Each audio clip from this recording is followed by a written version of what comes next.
أعوذ بالله من الشيطان الرجيم. بسم الله الرحمن الرحيم. الحمد لله الذي هدانا للإيمان والإسلام وجعلنا من أمة نبينا محمد صلى الله عليه وآله وسلم المبعوث رحمة للعالمين بشيرا ونذيرا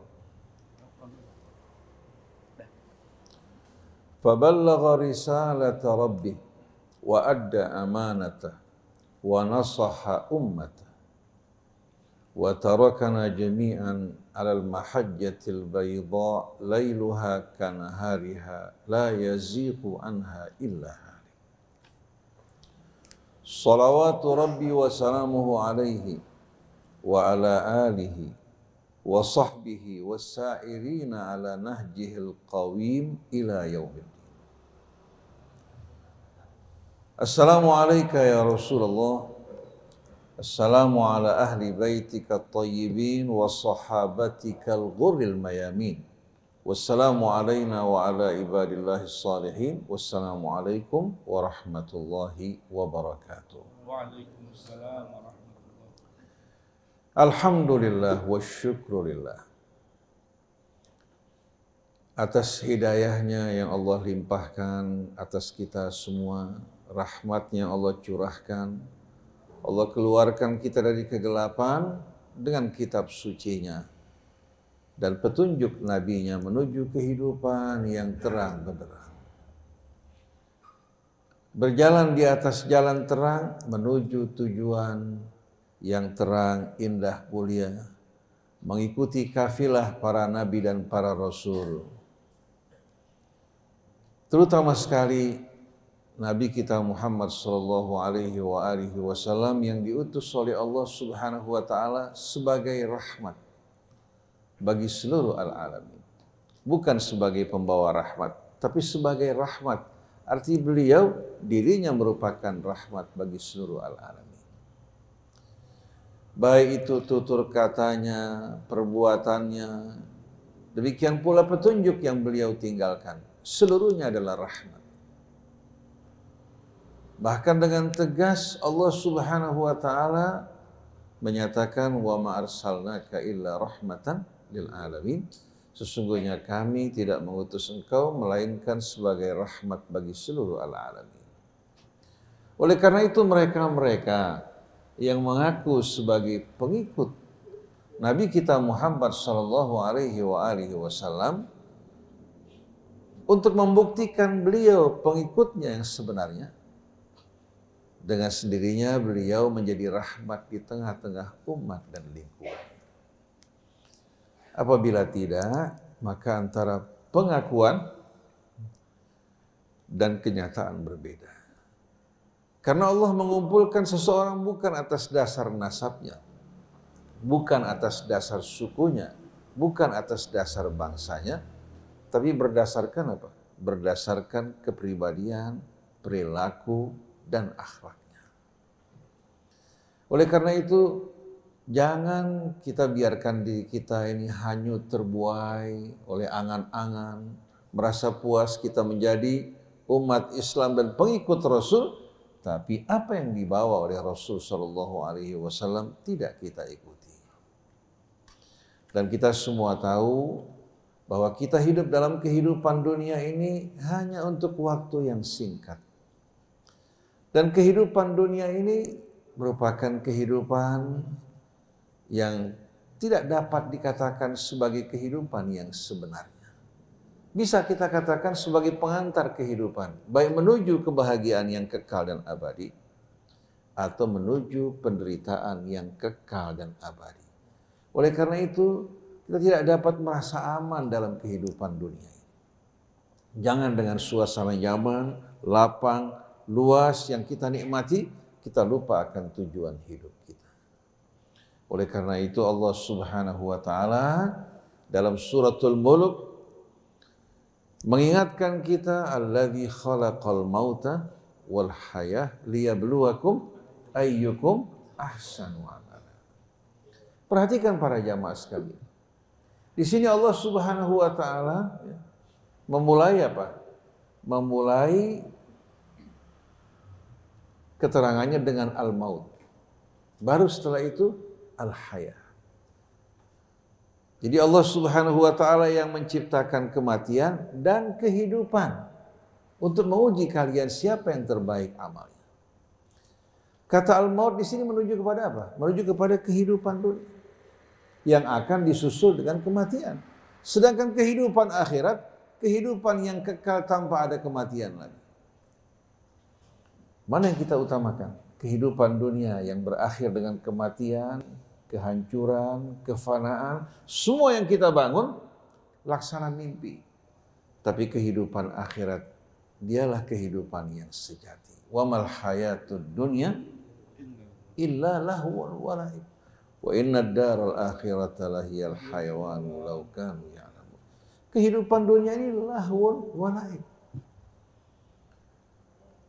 Laksana mimpi, kita bersenang-senang, memiliki berbagai macam fasilitas hidup. Begitu kita meninggalkan dunia, seluruhnya sirna. Tak ada satupun yang kita bawa. Hanya amal perbuatan kita, itulah yang akan mendampingi kita dengan setia. Tapi sebaliknya, wa inna daral akhirata lahiyal hayawanu law kanu ya'lamun. Sesungguhnya kehidupan akhirat dialah al-hayawan. Oh, tidak mengatakan al-hayah, tapi al-hayawan. Menunjukkan hadirin sekalian kehidupan yang terus menerus kekal dan abadi. Jadi perbedaan masdar hayah dan hayawan, kalau hayah menggambarkan kehidupan, tapi tidak menjelaskan panjang dan pendeknya, tapi al-hayawan menjelaskan kehidupan tiada akhir. Oleh karena itu,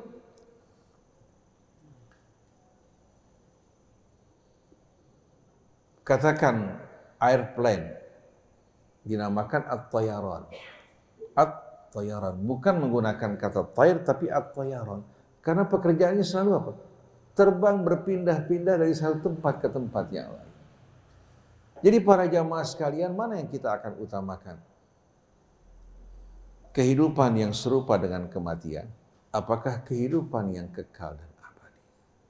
Nah, kalau kita ingin berkumpul bersama Nabi kita Muhammad SAW, bersama para keluarganya yang berada di bawah naungan Rasul, melanjutkan misi Rasul, berkumpul bersama para sahabat-sahabat mulia, maka pertama-tama yang mesti kita utamakan adalah mengutamakan kehidupan akhirat dari kehidupan dunia. Hingga syaitan tidak dengan mudah memecah belah mau domba di antara kita, sebagaimana yang terjadi di tengah-tengah kaum muslimin saat ini, maupun pada masa-masa sebelumnya. Bagaimana syaitan berhasil memecah belah mau domba, membuat mereka bergolong-golongan, berpecah belah, lupa kepada pesan Allah untuk menegakkan agama Allah dan tidak bercerai-berai di dalamnya. Dan Allah Subhanahu wa taala ingatkan kita semua bahwa kita dalam perjalanan dan kehidupan dunia ini bukan merupakan perjalanan yang senang, yang mudah. Dalam surat Al-Insyiqaq Allah berfirman, ya ayyuhal insan innaka kadihun ila rabbika kadhan famulaqi. Wahai manusia, sesungguhnya engkau ini berjalan tertatih-tatih, bersusah payah dalam kehidupan dunia ini untuk menghadap ke hadapan Tuhan. Ini yang harus selalu kita ingat. Wahai manusia, sesungguhnya engkau berjalan dengan bersusah payah tertatih-tatih untuk menghadap ke hadapan Tuhan.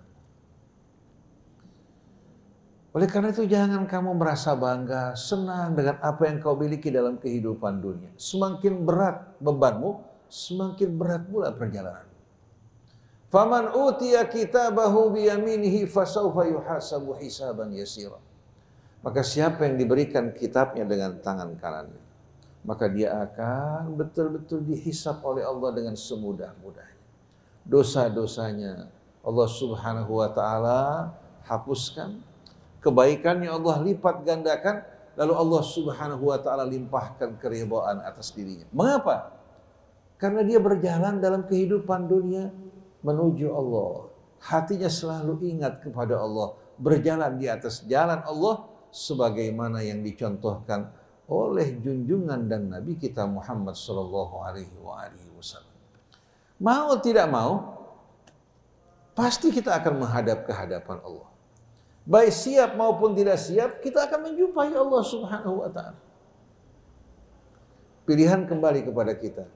Hidup dalam kehidupan dunia dengan selalu menatap wajah Allah, mengharapkan ridha-Nya, berjalan di atas petunjuk-Nya, atau kita hidup mengikuti hawa nafsu kita, angan-angan kita, terbuai dengan berbagai macam kesenangan dunia.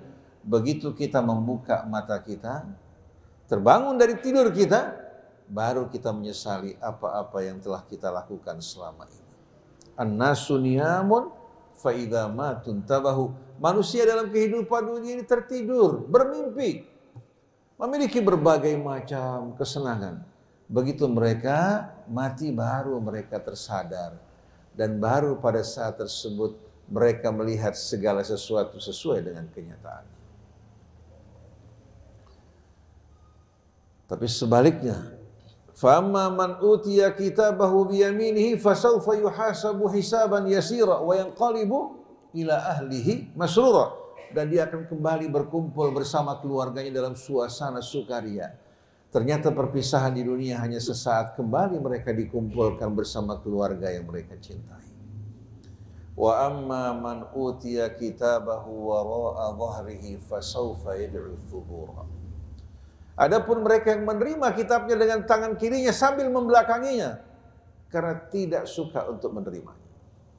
Pada saat tersebut dia akan menjerit, melong-long, mengharapkan kematian datang menjemput dirinya. Dia menyesali seluruh perbuatan dan waktunya yang dilalui dalam kehidupan dunia dalam kelalaian. Wa yasla sa'ira. Dan dia akan mendekam dalam api neraka sa'ir. Innahu kana fi ahlihi masrura. Dahulu dalam kehidupan dunia, dia bersama keluarganya hidup bersenang-senang, bersukaria, beriforia. Innahu dhanna an la yahur. Dan dia beranggapan dirinya tidak akan kembali kepada Allah Subhanahu wa taala. Seolah-olah dia bebas hidup tanpa ada tanggung jawab dan amanah. Ini sebagai pengantar pembicaraan kita dalam peringatan Ghadir Khum, agar kita tidak digiring oleh syaitan untuk berpecah belah, bercerai-berai, bergolong-golongan, hingga kita lupakan tujuan kita yang utama, Allah dan hari akhirat. Dan ini yang selalu diingat oleh sahabat-sahabat Nabi kita maupun keluarga Nabi kita Muhammad SAW. Mereka semua bersatu berpegang pada tali Allah. Berjalan di jalan Allah, berjuang untuk Allah, tidak berjuang untuk kelompok, golongan, ataupun fanatisme mereka.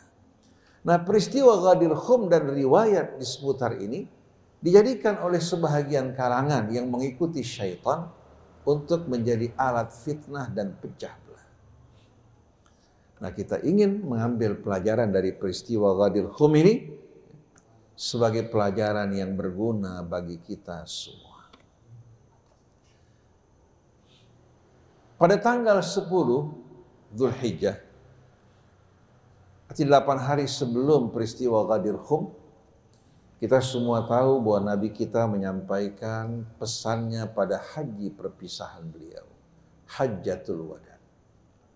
Saya kira para jamaah semua tahu mengenai peristiwa Hajjatul Wada dan pesan-pesan yang disampaikan Nabi kita Muhammad SAW. Dan pesan yang beliau sampaikan di sana berhubungan dengan pesan yang terdapat dalam Ghadir Khum. Pesan yang amat penting yang disampaikan Nabi pada Hajjatul Wada maupun pada peristiwa Ghadir Khum. Nabi menyampaikan khutbahnya dalam Hajjatul Wada. Di antara apa yang beliau sampaikan, beliau menyampaikan dan menegaskan akan kesucian darah manusia, hartanya, begitu pula kehormatannya. Deklarasi ini deklarasi yang diumumkan jauh-jauh hari sekalian sebelum deklarasi yang diumumkan oleh PBB. Beliau mengatakan, ya ayyuhan nas, inna dima'akum wa amwalakum wa a'rabakum alaikum haramun ila an talqaw rabbakum ka hurmati yaumikum hadha fi syahrikum hadha wa fi baladikum hadha. Wahai manusia, sesungguhnya darah sesama kalian, begitu pula harta sesama kalian, demikian pula kehormatan sesama kalian. Haram diharamkan Allah Subhanahu wa taala sebagaimana haramnya hari ke-10 dari bulan Dzulhijjah ini. Di bulan Dzulhijjah yang diharamkan Allah dan di negeri yang diharamkan Allah Subhanahu wa taala. Artinya ketiga hal tadi sama haramnya dengan hari 10 Dzulhijjah, di bulan Dzulhijjah dan di negeri yang diharamkan Allah. Ini merupakan deklarasi yang diumumkan oleh Nabi kita Muhammad SAW. Lalu perhatikan bagaimana sikap kaum muslimin dalam menjaga kehormatan tersebut. Ternyata kita saksikan pelanggaran demi pelanggaran dilakukan. Padahal dahulu kaum musyrikin begitu memasuki bulan haram, atau musuh mereka berlari, masuk berlindung di tempat yang diharamkan Allah, mereka menghentikan tangannya sampai orang tersebut keluar dari daerah yang diharamkan Allah. Mereka berperang, begitu datang bulan haram, langsung mereka hentikan peperangan mereka. Kaum musyrikin. Tapi ternyata kaum muslimin mengobarkan peperangan di bulan yang diharamkan Allah, bukan terhadap orang-orang kafir, terhadap sesama kaum muslimin. Seperti peperangan Teluk, ya. Kemudian juga peperangan yang berlangsung di antara Saudi Arabia, Emirat Arab terhadap penduduk Yaman, sesama saudara mereka. Kenapa bukan mereka arahkan serangan mereka kepada Zionis Israel, tapi kepada sesama saudara mereka?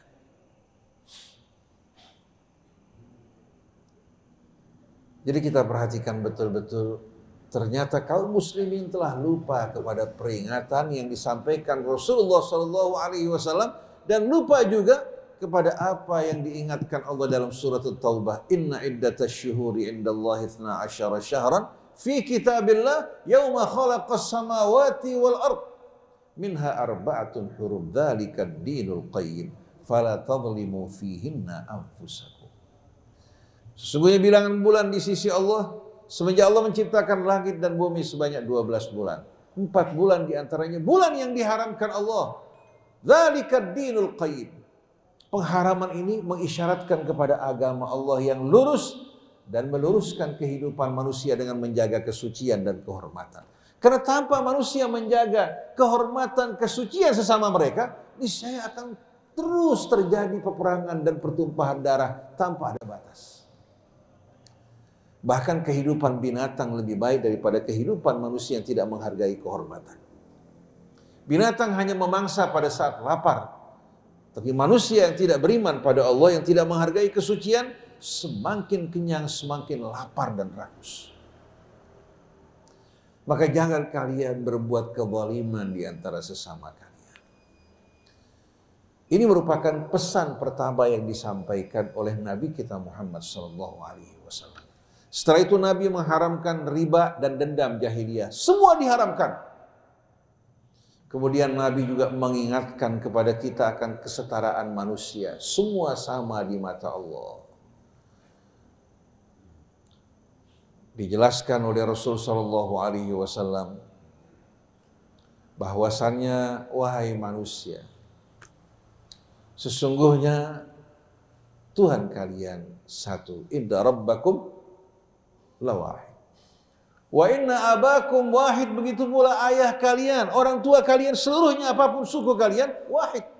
La fadla li arabiyyin ala ajami, wala li ajami ala arabi illa bitaqwa. Tidak ada keutamaan bagi seorang Arab atas non-Arabnya atau non-Arab terhadap atas Arabnya kecuali dengan ketakwaan kepada Allah. Jadi bangsa Arab atas bangsa Indonesia atau atas bangsa Persia, Persia terhadap Arabnya, Barat terhadap Timurnya, Timur terhadap Baratnya, Tidak ada keutamaan bagi mereka di mata Allah melainkan dengan ketakwaan. Bukan seperti saat ini. Bagaimana umat Islam lupa kepada pesan Allah dan pesan Rasulnya. Sebahagian membanggakan kearapannya, sebahagian membanggakan juga asal-usulnya, ya, dari suku maupun rasnya. Mereka lupa semua ini tidak bernilai di sisi Allah melainkan iman dan takwa seseorang. Sebagaimana pengumuman Allah, ya ayyuhan nas inna khalaqnakum min dzakarin wa untha wa ja'alnakum syu'uban wa qabaila lita'arafu inna akramakum indallahi atqakum. Ini merupakan pesan yang jelas dalam Al-Quran. Berulang kali Allah menjelaskan kesetaraan manusia, bahwa ayah ibu mereka sama dan Tuhan yang menciptakan mereka sama. Bahkan Nabi kita pun sama, kitab suci kita juga sama. Tapi kenapa kita berpecah belah di saat umat Nasrani yang Tuhannya ada 3, kitabnya ada 4, mereka bisa bersatu berjuang untuk kepentingan mereka. Melupakan perbedaan-perbedaan di antara mereka, kalau kita lebih banyak menonjolkan perbedaan daripada persamaan. Padahal hisab kita bukan di tangan manusia. Hisab orang lain bukan di tangan kita, dan hisab kita bukan di tangan orang lain, tapi semua di tangan Allah Subhanahu wa taala Maliki Yaumiddin. Setelah Allah menjelaskan kesetaraan manusia, setelah Rasulullah menjelaskan kesetaraan manusia dalam khutbahnya, mengingatkan akan kewajiban kita untuk memperlakukan wanita dengan mulia. Istausu bin nisa'i khaira. Ini wasiat Rasul sebelum beliau meninggal dunia pada pesan Hajjatul Wada untuk memperlakukan wanita dengan mulia. Baik ibu kita, istri kita maupun anak-anak wanita kita. Jangan kita perlakukan mereka dengan perlakuan yang merendahkan, menghinakan mereka. Kemudian yang terakhir, Rasulullah SAW mengambil kesaksian dari umatnya pada saat tersebut. Ala hal ballagat, bukankah aku telah menyampaikan kepada kalian pesan ini? Sahabat seluruhnya bersaksi bahwa Rasul telah menyampaikan pesan tersebut. Kalau kita renungkan butiran-butiran pesan pada Hajjatul Wada, bagaimana seandainya kita umat Islam berpegang kepada pesan tersebut? Apa kira-kira hadirin sekalian yang kita akan nikmati dalam kehidupan dunia ini? Tapi semuanya kita abaikan. Ada yang berjuang dengan nama sunnah, tapi sunnah Rasul mereka tidak amalkan. Ada yang berjuang atas nama Ahlul Bait, tapi hanya sekedar nama, tapi jalan hidup Ahlul Bait mereka tidak ikuti. Padahal baik itu Ahlul Bait maupun sahabat Rasul, semua kembali kepada Allah dan kembali kepada Rasulnya. Tidak ada seorang pun dari mereka melainkan mengajak kepada Allah, bukan mengajak kepada diri mereka. Sebagaimana yang dijelaskan Allah, wa man ahsanu qawlan mimman da'a ilallah wa amila salihan wa qala innani minal muslimin. Ud'u ila sabili rabbika bil hikmati wal mau'izatil hasanah. Qul hadhihi sabili ad'u ila Allah ala basiratin ana wa man ittaba'ani wa subhanallah wa ma ana minal musyrikin. Semua perintah Allah kepada Rasulnya, kepada pengikut Rasul untuk mengajak manusia kepada Allah. Kalau kita semua kaum muslimin mengajak manusia kepada Allah, kita akan bersatu apa bercerai-berai? Tapi sayang sebahagian mengajak kepada Syiah, sebagian mengajak kepada sunnah, bukan sunnah dalam arti yang sebenarnya, tapi mengatasnamakan sunnah, begitu juga mengatasnamakan Ahlul Bait. Ini yang tidak diinginkan Allah. Yang Allah inginkan dari kita, bagaimana bersatu bersama-sama berpegang kepada tali Allah dan berserah diri kepadanya sebagaimana pesan Ibrahim kepada anak-anaknya. Begitu pula Yaqub.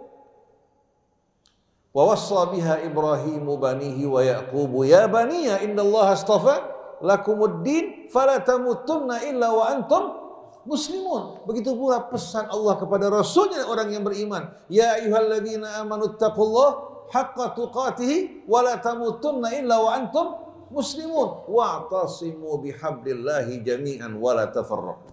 Wadhkuru ni'matallahi 'alaikum idh kuntum a'da'an fa'alafa baina qulubikum fa asbahtum bi ni'matihi ikhwana wa kuntum 'ala syafa hufratin minan nar fa anqadhakum minha kadzalika yubayyinullahu lakum la'allakum tahtadun. Pesan demi pesan dalam Al-Qur'an mengajak kita semua bersatu dalam agama Allah. Tapi sebahagian orang merasa bangga kalau bisa mensyiahkan orang lain. Atau sebahagian lagi merasa bangga kalau bisa mengeluarkan katakan seorang Syiah masuk kepada mazhab yang lain. Saya katakan bahwa dakwah ini bukan dakwah mengajak kepada Allah, tapi dakwah mengajak kita untuk masuk dalam hizbus syaitan.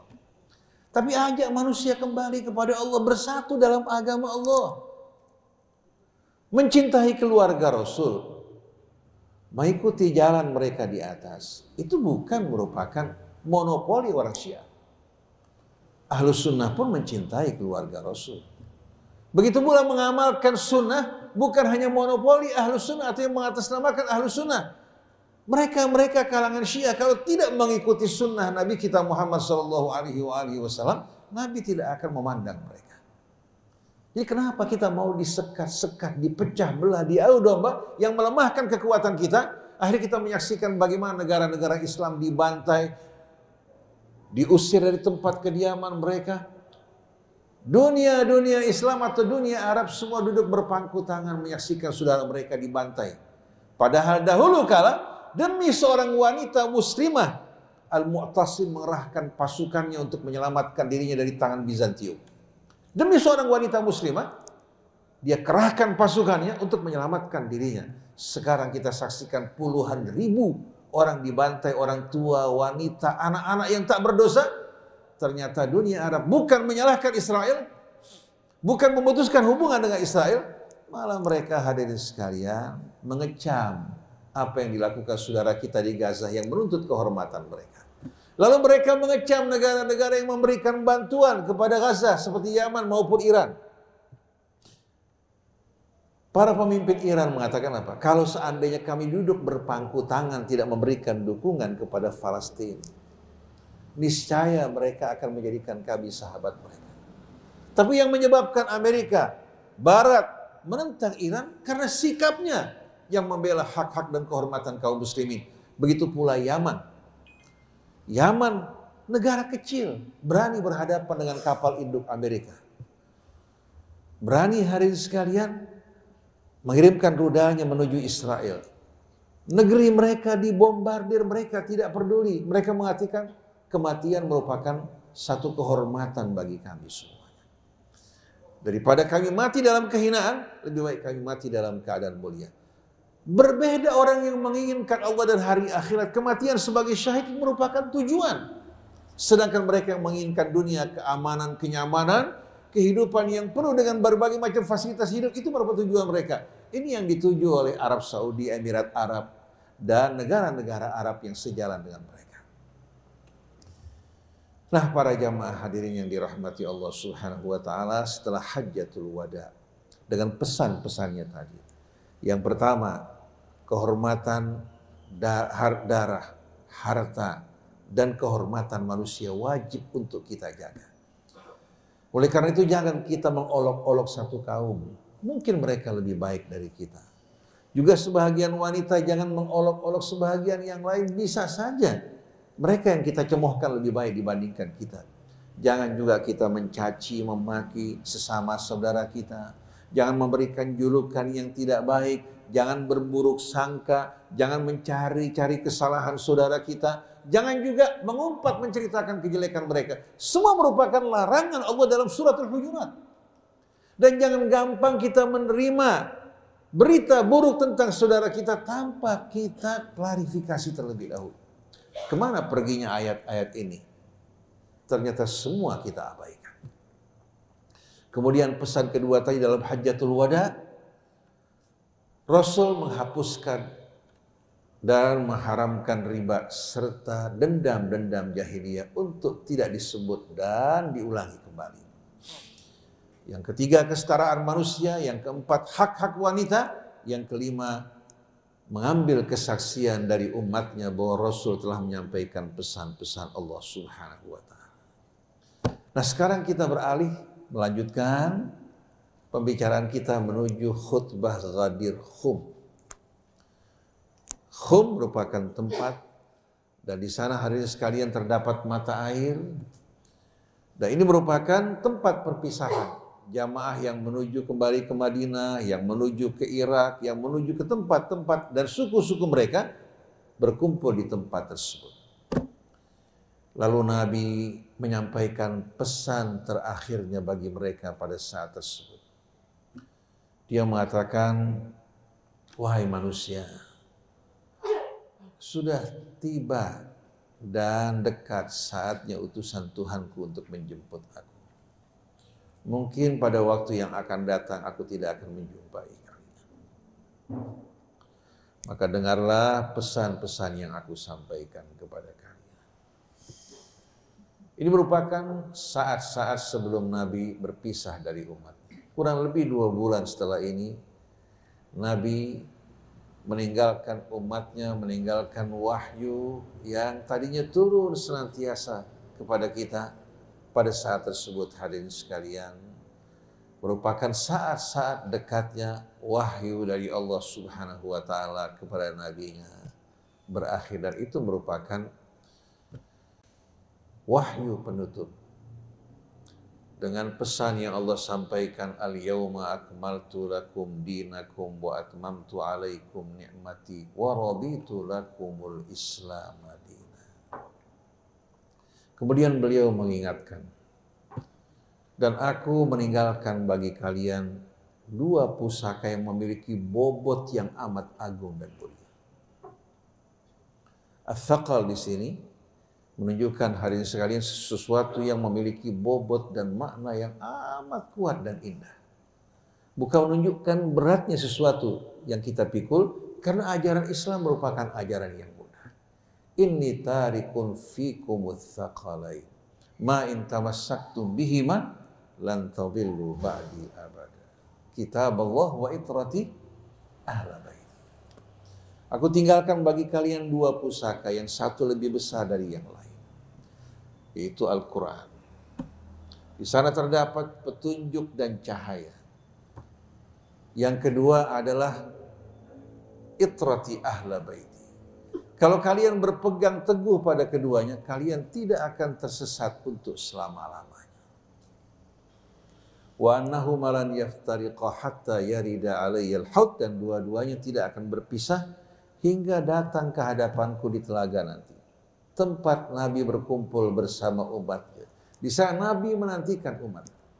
Dan pada saat tersebut banyak keadaan yang menyedihkan terjadi. Ternyata berbondong-bondong manusia menuju telaga, sebahagian dari mereka tidak diizinkan untuk masuk.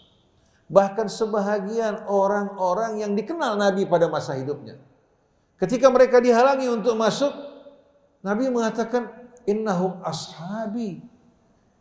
Innahum ashabi ya Rabbi, mereka sahabat-sahabatku.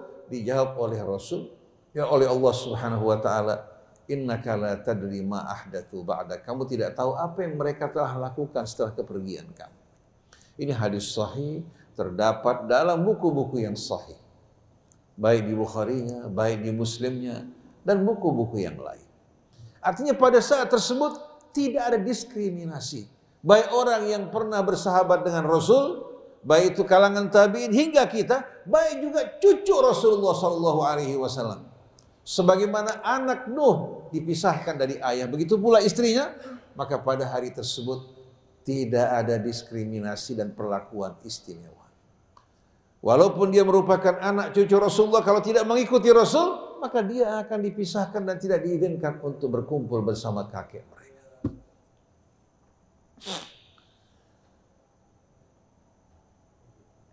Al-Quran di dalam dia terdapat petunjuk dan cahaya.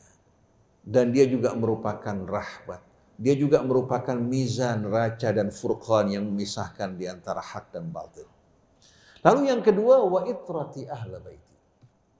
Islam konseptual terdapat dalam Al-Quran. Sedangkan pengamalan Al-Quran yang sebaik-baiknya dari Nabi kita Muhammad SAW. Dilanjutkan dengan itrahnya, keluarganya, begitu pula para sahabat yang mengikuti Rasulullah SAW. Kita bertanya-tanya, kata itrah ini dari apa sebetulnya asalnya? Kata itrah di sini sebetulnya hadirin sekalian diambil dari kata al-itr. aroma wangi-wangian. Aroma wangi-wangian yang semerbak dan harum. Rasulullah menambahkan kata itrah di samping Ahlul Bait untuk menjelaskan Ahlul Bait yang sebenarnya. Dengan aroma yang semerbak dan harum wangi-wangian yang tercermin dalam akhlak perilaku mereka yang mulia. Yang menyatu dengan kitab Allah Subhanahu wa taala. Dan kata Ahlul Bait hadirin sekalian adalah mereka-mereka yang berada di bawah naungan rumah Nabi kita Muhammad sallallahu alaihi wasallam. Adapun anak cucu Nabi kita tidak dikatakan sebagai Ahlul Bait dalam arti yang hakiki, tapi dikatakan sebagai dzurriyyah Ahlul Bait. Bukan Ahlul Bait. Karena Ahlul Baitir rajul yang berada di bawah naungan rumahnya. Oleh karena itu Ahlul Bait yang sebenarnya sebetulnya Rasulullah, kemudian termasuk istri-istrinya. Dalam definisi Al-Quran, Ahlul Bait ini mencakup istrinya, termasuk juga hadirin sekalian, Fatimah, Ali suaminya, Al-Hasan wal Husain, mereka merupakan Ahlul Baiti Rasulullah sallallahu alaihi wasallam. Begitu pula cucunya, ya. Cucu dari Rasulullah Al-Hasan wal Husain, semua mereka masuk dalam kategori Ahlul Bait. Sedangkan yang datang setelah itu, kalau kita memanggil mereka sebagai Ahlul Bait, maksudnya min dzurriyyati Ahlul Bait, ada yang dibuang di sini. Nah, Ahlul Bait di atas hari ini sekalian merupakan sebaik-baiknya contoh. Pepatah Arab mengatakan Ahlu Mekah adra bi syi'abiha. Penduduk Mekah lebih tahu mengenai Mekah, lereng-lerengnya, bukit-bukitnya, lembah-lembahnya, tidak ada yang lebih tahu dari apa? Penduduk Mekah mengenai kota Mekah. Begitu juga yang mengetahui tentang Rasul, pribadinya, hal-hal yang terbaik dari apa yang dilakukan Rasul, yang lebih tahu adalah keluarganya. Oleh karena itu keluarga Nabi kita Muhammad SAW pada saat itu merupakan sorotan dan ikutan. Dan kita saksikan sahabat-sahabat besar seperti Abu Bakar, Umar, Utsman, dalam berbagai macam hal mereka merujuk kepada siapa? Kepada keluarga Nabi kita Muhammad SAW. Bertanya kepada Amir Mukminin Ali bin Abi Thalib, di samping menantu beliau juga sepupu Nabi kita Muhammad SAW, tidak ada sahabat yang menentang dan menolak ataupun tidak mengakui keutamaan Amir Mukminin dalam hal ini hadirin sekalian. Nah, kemudian Rasulullah SAW membacakan sebuah ayat dalam suratul Ahzab, An-Nabiyyu aula bil mu'minina min anfusihim wa azwajuhu ummahatuhum. Rasulullah mengatakan bahwasannya Allah adalah maulanya dan Nabi adalah maula kulli mu'min, maula dari setiap orang yang beriman. Lalu setelah itu beliau mengangkat tangan Ali sambil mengatakan man kuntu maula fa aliyun maula, siapa yang menganggap aku sebagai maulanya maka Ali sebagai maulanya. Nah, kata maula di sini terjadi perbedaan pendapat di antara kalangan Syiah maupun di kalangan Ahlus Sunnah. Mereka semua mengakui hadis ini karena hadis ini merupakan hadis mutawatir. Hadis yang tidak diragukan kebenarannya. Sampai Syekh Nasruddin Albani mengatakan bahwa Ibnu Taimiyah mengingkari hadis ini, mengatakannya dhaif, padahal hadis ini mutawatir karena ketidaksukaannya terhadap Syiah. Jadi man kuntu maula fa aliyun maula merupakan hadis yang mutawatir, sama dengan hadis yang lain, amma tarda an takuna minni bi manzilati Harun min Musa. Apa kamu tidak ridha wahai Ali? Di mana kedudukan engkau dengan aku bagaikan Harun dengan Musa. Ini ketika Nabi akan pergi berperang dalam peperangan Tabuk, Imam Ali tidak diizinkan untuk pergi bersama-sama tapi menjaga Madinah. Beliau mengatakan, masa kamu tinggalkan aku bersama kaum wanita? Rasulullah mengatakan, ama tarda minni ya Ali an takuna bi manzilati Harun min Musa. Apa kamu tidak suka kedudukan kamu dengan aku ini bagaikan Harun dan Musa? Ternyata hadirin sekalian, ya, apa yang digambarkan Rasul terjadi. Apa yang digambarkan Rasul terjadi dengan jelas. Ketika beliau diangkat sebagai Amirul Mukminin, beliau menegakkan hukum Allah dan Rasulnya, terjadi pembangkangan dan penentangan. Persis seperti Harun yang ditentang oleh Bani Israel setelah kepergian Musa untuk menepati perjanjian bersama Allah. Akhirnya beliau dicemoohkan, kamu tidak seperti Abu Bakar, Umar. Dijawab, pada masa Umar dan Abu Bakar, rakyatnya seperti saya yang patuh terhadap pemimpin. Tapi rakyat saya seperti kalian yang tidak tunduk kepada pimpinan kalian. Bukan karena saya tidak mampu untuk memimpin, tapi perbedaan antara rakyat dan pengikut Abu Bakar dan Umar radhiyallahu anhuma dibandingkan dengan pengikut saya. Bahkan pengikut Muawiyah lebih setia kepada Muawiyah daripada pengikut Amirul Mukminin Ali bin Abi Thalib alaihi salatu wassalam. Jadi para jamaah sekalian, peristiwa Ghadir Khum ini sebuah peristiwa yang mengingatkan kita akan saat-saat Nabi pergi meninggalkan dunia, meninggalkan pesan-pesan yang penting bagi kita semua untuk berpegang pada kitab Allah dan keluarga Rasulnya. Mungkin orang mengatakan apa? Kita tidak langsung mendengarkan pesan-pesan dari keluarga Rasul.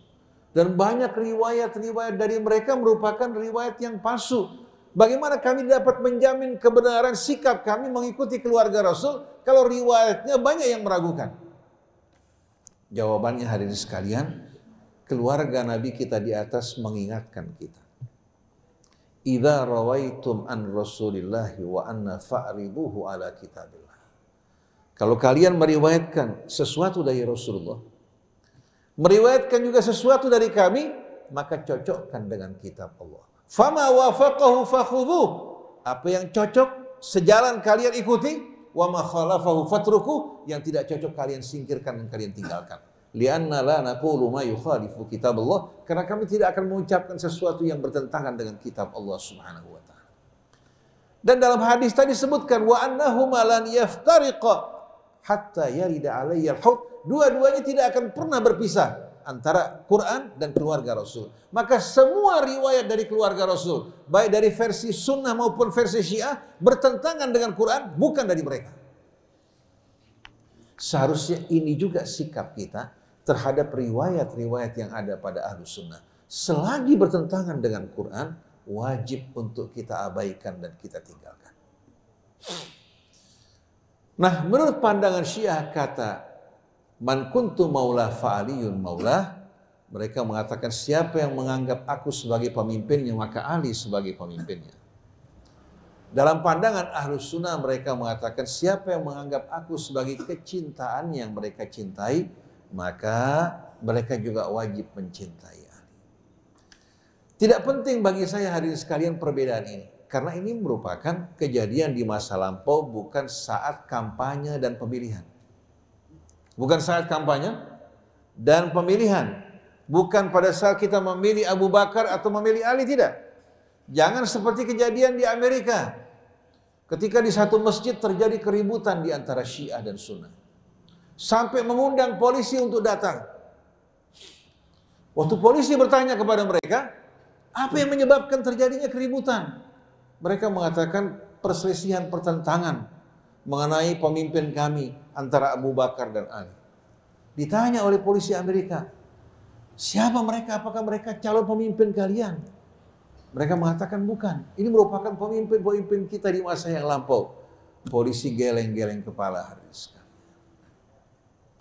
Yang mereka ributkan bukan yang saat ini mereka hadapi. Oleh karena itu kalangan Syiah yang beranggapan bahwa Ali merupakan imam yang paling tepat menurut mereka, asal mereka tidak melakukan serangan pada pihak yang lain, itu pilihan mereka. Begitu juga kalangan Ahlus Sunnah yang mengatakan bahwa Abu Bakar merupakan pemimpin yang apa? Yang datang setelah Nabi kita Muhammad SAW. Silahkan itu anggapan mereka, karena ini bukan merupakan masalah yang kita hadapi saat ini. Dengan syarat saling menghargai, menghormati perbedaan, tidak mencerca, tidak mencaci, tidak memaki, tidak memecah belah, dan tidak menjadikan perbedaan ini sebagai fitnah di antara kita. Tapi mari kita rajut persatuan kita, berjuang di jalan Allah Subhanahu wa taala. Mencintai Ahlul Bait bukan hanya monopoli Syiah, Ahlus Sunnah juga wajib mencintai keluarga Rasul. Bahkan sahabat Nabi seperti Abu Bakar, Umar, Uthman, mereka mencintai keluarga Rasul. Dan dalam hal ini hadirin sekalian, dalam menyikapi perbedaan ini, hendaknya kita mengikuti Imam Ali alaihi salatu wassalam. Syiah dalam hal ini wajib mengikuti Imam Ali kalau mereka mengakui sebagai Syiah Imam Ali. Kita ingin tanya pada para jamaah sekalian, bagaimana kira-kira hubungan Imam Ali dengan ketiga sahabat tadi? Pada masa hidupnya baik apa tidak? Imam Ali mendukung Abu Bakar dalam pemerintahan, memberikan masukan, bahkan ikut berjihad bersama beliau. Pada masa Umar Ibn Khattab juga Imam Ali memberikan dukungan, bahkan ketika Umar Ibn Khattab mau berangkat perang meninggalkan Madinah menuju Yarmuk, beliau larang. Kamu bagikan tali bagi sebuah kalung, bila terputus kalinya, maka kalung tersebut akan berserakan. Beliau memberikan nasihat, masukan, hingga beliau mengatakan laula aliyun lahalaka Umar dalam berbagai macam fatwanya. Pada masa Uthman selalu hadirin sekalian berpegang pada Imam Ali. Ketika pasukan mengepung dia, mencerca dia katakan, kembali wahai Ali, hadapi mereka. Ketika fitnah juga terjadi, orang berkerumun di sekeliling Imam Ali diperintahkan untuk meninggalkan Madinah menuju ke Yambu. Dia pergi ke Yambu untuk meninggalkan fitnah. Sampai ketika Sayyidina Uthman diserang dan dikepung, dia perintahkan Hasan Hussein untuk melindungi Uthman bin Affan. Artinya, dengan hadis Ghadir Khum tadi yang diumumkan, man kuntu maula fa'aliyun maula, Imam Ali betul-betul menunjukkan sikap yang mulia dan memuliakan sahabat-sahabat Nabi yang berjuang bersama Rasul. Sebagai satu bukti bahwa Imam Ali tidak membenci mereka. Tahu tidak para jamaah sekalian, bahwa Imam Ali memiliki beberapa anak, di antara nama anaknya Abu Bakar, Umar, Uthman. Mungkin orang mengatakan saya mengada-adakan hal ini. Ketika Sayyid Ali Khamenei, pemimpinan spiritual Iran pada saat ini, ditanya, apakah betul Amir Mu'min memiliki anak yang bernama Abu Bakar, Umar, dan Uthman? Beliau menyatakan betul. Ibu mereka adalah Ummul Bani. Dan mereka mati pada peperangan Karbala.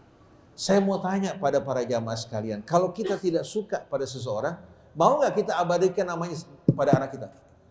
Mau nggak? Dan anak-anak tersebut lahir setelah meninggalnya, wafatnya Sayyidah Fatimah. Artinya setelah Abu Bakar diangkat, setelah Umar diangkat, anak-anak tersebut lahir. Dan diberikan nama Abu Bakar, Umar, Uthman, ini sebagai pertanda bahwa beliau tidak ada kebencian terhadap mereka, bahkan beliau berjuang bersama-sama mereka. Nah, yang kita ingin ambil dari peringatan Ghadir Khum ini bukan hanya perayaan untuk makan, minum, bersenang-senang, bergembira, tapi kita ingin lebih menegaskan bahwa ini merupakan peringatan yang mengingatkan kita akan pesan Nabi kita Muhammad SAW, kembali kepada kitab Allah, kembali kepada keluarga Nabi kita Muhammad SAW yang semerbak mengeluarkan aroma keindahan dari kepribadian Nabi kita Muhammad SAW. Oleh karena itu perlu kita mempelajari akhlak Ahlul Bait, agar kita tahu dan kenal mereka dari dekat, bukan hanya sekedar cerita atau kita memahami Ahlul Bait secara salah. Kita memahami perilaku sebagian habaib-habaib yang tidak benar perilakunya, yang melakukan tindakan-tindakan yang betul-betul konyol atau berbicara dalam agama Allah yang tidak benar, mereka bukan termasuk dalam itrah. Bukan termasuk dalam itrah. Karena kata itrah di sini menunjukkan keluarga Nabi yang harum semerbak, yang membawa rahmat dan menaburkan keindahan di tengah-tengah umat. Oleh karena itu mempelajari akhlak kepribadian Ahlul Bait yang mulia akan menjadi tolok ukur yang jelas bagi kita, bahwa banyak orang-orang mengaku sebagai keluarga, keturunan, tapi apa yang mereka perbuat jauh daripada apa yang diajarkan oleh Nabi kita Muhammad SAW. Oleh karena itu ketika Amirul Mukminin Ali bin Abi Thalib membaca firman Allah, Inna awlan nasi bi Ibrahim lalladzina taba'u wa hadzal nabiyyu walladzina amanu wallahu waliyul mu'minin. Sesungguhnya orang yang paling berhak mengaku sebagai apa? Pengikut Ibrahim. Siapa hadirin sekalian? Nabi kita Muhammad SAW. Orang-orang yang beriman yang mengikuti Rasul dan para pengikut Ibrahim, mereka lah yang paling berhak mengaku sebagai apa? Pengikut Ibrahim. Bukan seperti klaim orang Yahudi bahwa kami mengikuti ajaran Ibrahim tapi perbuatan mereka tidak sesuai. Yang paling berhak mengaku sebagai pengikut Ibrahim Nabi kita Muhammad SAW beserta orang yang mengikuti Ibrahim dan orang yang mengikuti Nabi kita Muhammad SAW. Lalu Imam Ali mengatakan apa? Inna awlan nasi bi Muhammadin sallallahu alaihi wa alihi wasallam lalladzina tabau. Sesungguhnya orang yang paling berhak mengaku bahagian dari Nabi kita Muhammad sallallahu alaihi wasallam yang mengikutinya. Man ata'ahu walau kana 'abdan habasyiyya, walaupun seorang budak Habasyi. Wa idza aduwa Muhammadin sallallahu alaihi wasallam man asah walau kana sayyidan Quraisyya. Sedangkan musuh Nabi Muhammad orang yang menentangnya walaupun dari apa? Keturunan Quraisy. Oleh karena itu walaupun dari soal darah dan nasab tidak terhubung dengan Nabi kita secara langsung. Tapi kalau hidupnya mengikuti jejak Rasul dan keluarganya, maka dia lebih berhak untuk menjadi pengikut itrah dibandingkan orang yang berdarah mempunyai hubungan dengan Rasul, tapi apa? Tapi tidak mengikuti jejak langkah beliau.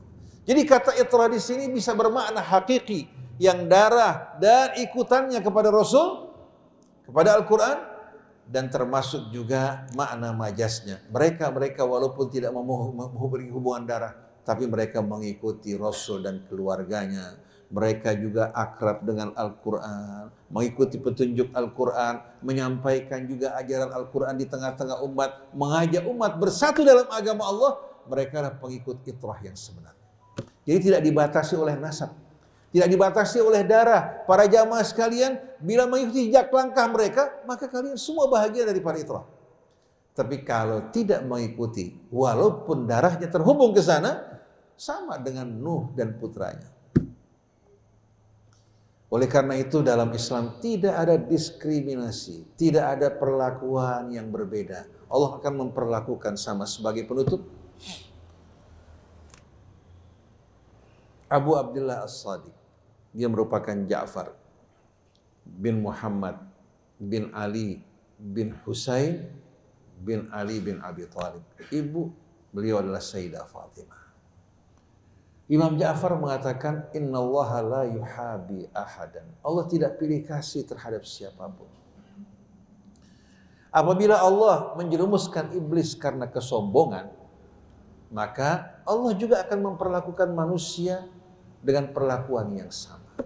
Sebagaimana Allah jerumuskan iblis ke dalam api neraka karena kesombongannya, begitu juga Allah akan jerumuskan manusia yang sombong dalam barisan iblis. Jadi Allah tidak melihat dia manusia, ini jin, perlakuan Allah sama kepada mereka.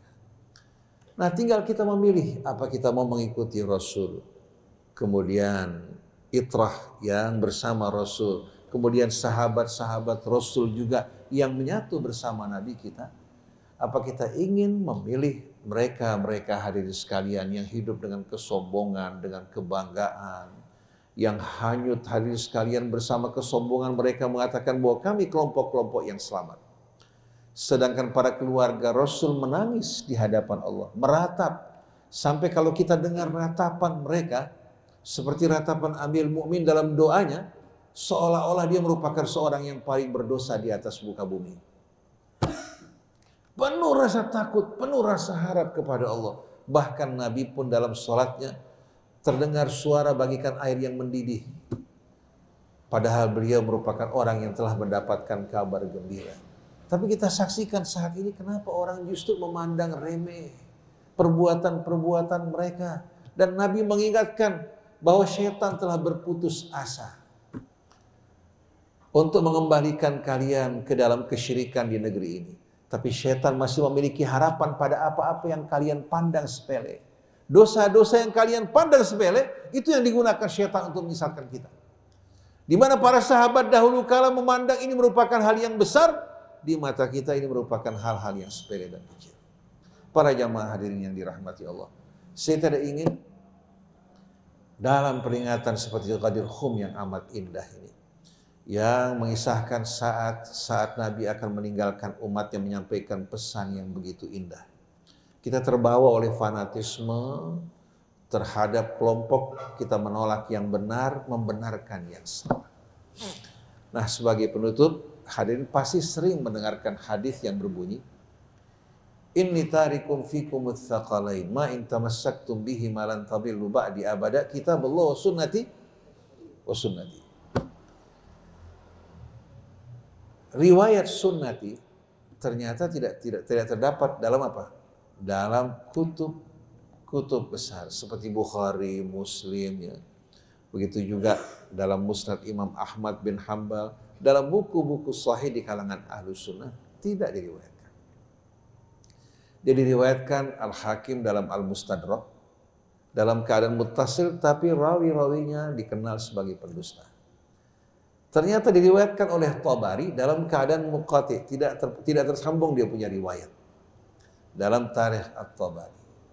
Sedangkan riwayat yang sahih yang sebenarnya sebetulnya adalah kitab Allah wa itrati ahla baiti, diriwayatkan oleh Muslim, oleh Musnad bin Ahmad bin Hanbal. Kemudian hadis ini, hadis sekalian, bahkan diakui kesahannya oleh Albani, walaupun dalam pemahamannya berbeda, tapi hadis ini merupakan hadis yang diakui kesahihannya, sedangkan hadis kitab Allah wa sunnati merupakan hadis yang diragukan, tapi ini yang lebih populer. Kenapa? Karena fanatisme. Nah, kita di sini ingin menyampaikan sesuatu atas dasar fakta, bukti, dan kebenaran. Allah jadikan Rasul sebagai contoh, Allah jadikan itrah nabinya sebagai contoh bagi kita semua. Bukan karena kefanatikan, tapi karena apa yang dikabarkan oleh Nabi kita. Dan perlu kita jelaskan bahwa kata itrah di sini menunjukkan hari sekali kesatuan antara mereka dengan Alkitab. Jadi jangan sekali-kali kita menganggap seluruh keturunan Nabi kita Muhammad SAW sebagai itrah atau sebagai pengikut itrah. Yang menjadi pengikut mereka, tolok ukurnya jelas Al-Quran. Akhlak kepribadian mereka yang sejalan dengan Rasul dan Al-Quran. Mereka lah itrah yang sebenarnya, yang patut menjadi tolok ukur agar tidak memasukkan hadirin sekalian mereka yang tidak menghormati kakek mereka sendiri, menyebarkan kebohongan, melakukan kerusakan di muka bumi, lalu mereka mengklaim sebagai keluarga Rasul. Ini merupakan klaim-klaim yang tidak benar. Apa yang saya sampaikan mungkin ini akan menyakiti sebagian orang, tidak menyenangkan sebagian orang. Jadi sikap saya dalam hal ini, sebagaimana dakwah kita untuk umat Islam yang satu, untuk Islam yang satu, tidak berpecah belah, tidak terbawa dalam kefanatikan maupun kesombongan, dan kita mengajak umat seluruhnya untuk mencintai keluarga Rasul, mencintai juga sahabat-sahabat Rasul yang berjuang di jalan Rasul. Kalau mereka mengatakan bahwasannya sahabat-sahabat yang utama telah mengkhianati pesan Nabi kita Muhammad SAW, kita jawab antara fakta dan kabar berbeda. Fakta bahwa Imam Ali bekerja sama bersama Abu Bakar, Umar, dan Utsman. Yang dua merupakan mertua Rasulullah, yang dua merupakan menantu Rasulullah SAW. Oleh karena itu kelanjutan hadis tadi, walaupun tidak mutawatir, Allahumma wali man walah, wa adi man adah, wansur man nasarah, wa ahibba man ahabbah. Walaupun dinyatakan tidak sekuat tadi, tapi di sini menunjuk hadis sekalian bahwa ketiga sahabat besar tadi tidak memerangi Imam Ali.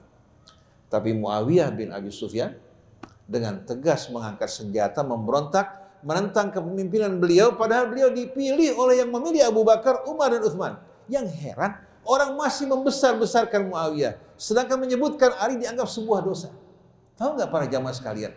Di antara habaib-habaib ini, banyak mereka yang enggan untuk menyebutkan apa? Sayyidina Ali atau Imam Ali. Takut dikatakan sebagai Syiah. Tapi menyebutkan Sayyiduna Muawiyah merupakan kebanggaan buat mereka. Di saat kehormatan Imam Ali dicerca, mereka berpangku tangan. Tapi di saat Muawiyah disebutkan dengan sebutan yang buruk, mereka langsung berang. Kita bertanya, apa kira-kira? Rupanya manusia dikumpulkan oleh Allah bukan berdasarkan nasabnya, berdasar loyalitasnya. Yang loyalitasnya kepada Muawiyah, kita doakan mereka dikumpulkan bersama Muawiyah. yang loyalitasnya kepada al-itrah an-nabawiyah, kepada Rasul Shallallahu Alaihi Wasallam, kepada Al-Quran, apapun latar belakang kita, perbedaan suku kita, warna kulit kita, bangsa kita, semoga Allah kumpulkan kita bersama Rasulnya Shallallahu Alaihi Wasallam, bersama para itrah, bersama para sahabat mulia, dan mari kita bersatu di jalan Allah. Jadi kesempatan kita untuk menuju jalan keselamatan di dunia maupun di hari akhirat. Apabila terjadi huru-hara di negeri kita, dan ini kemungkinan bakal terjadi sebagaimana dunia juga mungkin akan mengalami kerusuhan, yang aman dan damai hanya mereka yang bersatu bersama-sama di jalan Allah Subhanahu wa Ta'ala. Demikianlah para jamaah sekalian. Mohon maaf saya tidak membawa tutur cerita-cerita yang aneh-aneh, karena tujuan saya adalah melakukan islah dan mengajak umat bersatu. Adapun hisab setiap manusia yang di atas bukan tanggung jawab saya. Saya bertanggung jawab atas amal perbuatan saya dan berharap dengan menyampaikan kebenaran Allah mengampuni dosa kesalahan saya dan menjadikan kita semua bersama-sama berkumpul bersama orang-orang yang dicintai Allah. Mudah-mudahan dosa-dosa kita semua diampuni, Allah curahkan rahmatnya, Allah Subhanahu wa Ta'ala izinkan kita untuk masuk bergabung dalam kafilah Nabi kita Muhammad sallallahu alaihi wasallam.